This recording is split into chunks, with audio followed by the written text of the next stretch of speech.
Greetings, residents of Florida and citizens of the world. Our exposure of Governor Rick Scott has become quite successful. Governor Rick Scott has conspired to cover up the fact former Lee County, Florida Judge Mark Steinbeck was overseeing cases holding no judicial power in 2015. His last day legally was December 31, 2014. Steinbeck submitted his resignation letter earlier in the year, on April 16, 2014. The media of Florida has not reported on this situation because the Fort Myers News Press is owned by the Gannett Company and claimed Mark Steinbeck was retiring rather than quitting his position as a judge.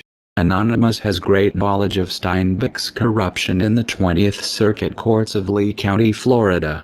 His wife Margaret Steinbeck is a sitting judge in Lee County and also a former federal prosecutor like Mark Steinbeck was in Fort Myers. Anonymous has discovered that Mark Steinbeck was pretending to be a judge and committing fraud on the court in 2015. This is probably one of the most planned out criminal acts to ever be committed on the bench in history of the world. Governor Rick Scott and the Judicial Qualifications Commission have acted like they have not seen anything.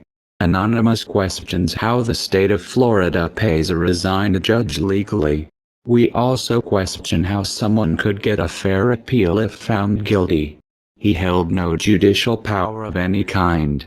The Governor Rick Scott has willingly and openly allowed fraud upon the courts to take place, and Anonymous request answers for the public. Our overwhelming evidence is a public record conspiracy, and federal sources need to take appropriate action on this matter. Anonymous is now the judge and the jury and find Rick Scott incompetent to proceed as the governor of the great state of Florida. We are Anonymous. We do not forgive. And we do not forget. Expect us.